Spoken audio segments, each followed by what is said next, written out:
qui est en fait une association qui œuvre pour le rapprochement des Alpes-Maritimes et de certains pays d'Asie, notamment la Corée du Sud, où vous avez longtemps travaillé. Je crois que vous êtes resté 4 ans. Oui. Alors, quel est le but de cette association? En fait, le but de cette association, c'est de faire connaître un peu la culture asiatique, de faire comprendre où ça se trouve, comment ça fonctionne, parce que ce sont des fois des pays qui sont fort méconnus, avec des cultures très différentes des nôtres. Donc nous, on se focalise plus particulièrement sur la Chine, le Japon et la Corée. La Corée, parce que oui, j'ai vécu 4 ans, mais aussi parce que c'est un pays fort méconnu par les Français. Ils connaissent assez peu, et pourtant c'est un pays qui se développe très vite. La Corée, vous savez, a des problèmes, puisqu'on a beaucoup parlé dernièrement avec la Corée du Nord, etc.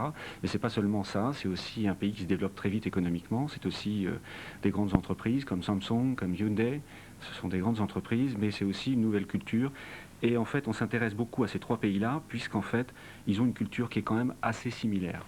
Et ils sont les leaders, je dirais, du continent asiatique. Vous avez créé cette association avec un ami à vous qui est lui d'origine coréenne, qui est avocat international, Philippe Lee. C'est ça, oui. Et donc vous travaillez comme ça en collaboration étroite. Il est en Corée, vous Il êtes est en ici? Corée, oui, oui. J'étais la semaine dernière en Corée, je viens juste de rentrer.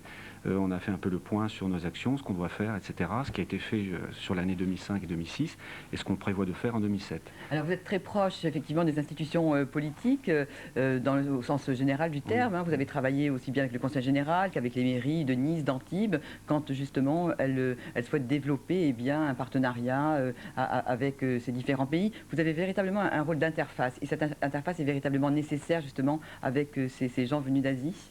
Oui, oui, tout à fait, parce qu'en fait, c'est très difficile de communiquer avec eux, c'est difficile de comprendre comment il faut se comporter, etc. Et nous, on joue un peu le rôle d'expert, on joue un peu le rôle de ce qu'il faut dire, ce qu'il faut faire, Vous comment... pouvez me donner des exemples? Parce que c'est vrai qu'on dit toujours effectivement qu'ils ont un Alors oui, protocole, une façon de penser. Donnez-moi deux, trois exemples. oui, les anecdotes qui sont souvent, c'est plutôt ça qui vous intéressera, je pense. Par exemple, l'échange de cartes de visite, qui est très important pour eux et qui pour nous peut être plus secondaire. J'ai assisté à des Français échanger une carte de visite avec un Coréen ou un Japonais, la tortiller en tous les sens, écrire son nom dessus, etc. Là, vous les choquez énormément, puisque pour eux, c'est comme leur face, vous les déshonorez en faisant ça. Donc il faut bien prendre la carte de visite avec beaucoup de déférence, à 2 mains, il faut la poser sur le coin de la table et la regarder attentivement, comme si vous lui donniez de la face, vous le respectez. Donc ça, c'est un exemple comme l'autre. Sur le japonais, il ne faut pas le regarder directement dans les yeux. Pour nous, regarder directement dans les yeux, c'est un signe de franchise, c'est un signe d'ouverture. Pour eux, c'est une agression directe. Donc il faut savoir baisser les yeux ou regarder un peu à côté. Ce sont des choses qui sont très importantes et qui peuvent amener à des malentendus et des fois des échecs dans des négociations importantes. Alors, est-ce que vous pouvez me donner quelques exemples d'actions que vous avez menées? Justement, on parlait de Nice, d'Antibes, du Conseil général et même de l'Escarène. Oui, ça c'est un peu un fait par hasard. L'idée c'était donc on a proposé notre soutien au Conseil général, on est allé voir le Conseil général, on a rencontré donc le docteur Alain Frère, qui est donc vice-président du Conseil général, qui est très attaché au jumelage que les Alpes-Maritimes ont avec la province chinoise de Zhejiang. Et qui ont créé le musée des arts asiatiques, donc Oui, effectivement tout à très fait, impliqué. exactement. Et on travaille beaucoup aussi avec le musée des arts asiatiques, il faut le dire. Et donc l'Escarène, c'était en fait un festival qui avait lieu, où il y avait plusieurs nations qui étaient là, et une délégation chinoise de la province donc, de Zhejiang était présente.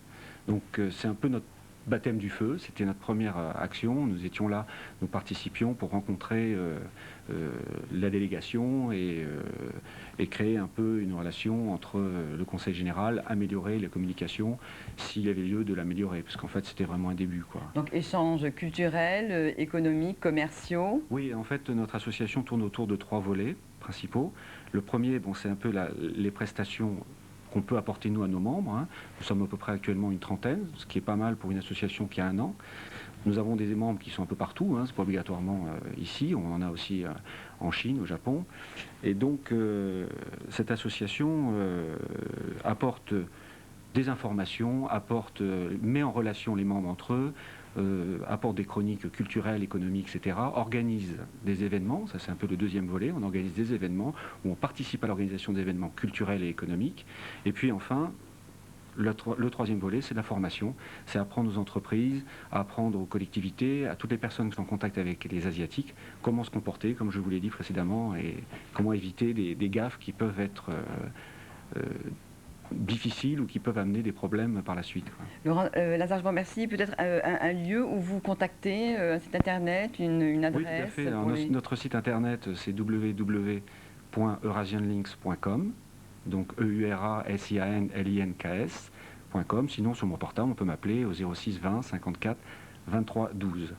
Juste un petit mot pour dire quand même que je veux remercier les gens qui soutiennent l'association, qui sont membres d'honneur de notre association, en particulier André Santini, qui est donc maire de Issy-les-Moulineaux, député et ancien ministre, qui est membre d'honneur de notre association, qui est lui-même a jumelé sa ville avec une ville coréenne, et le docteur Pierre-Guy Morani, qui est conseiller général des Alpes-Maritimes, et maire de Gillette, qui soutient aussi notre association. Je vous remercie. Merci.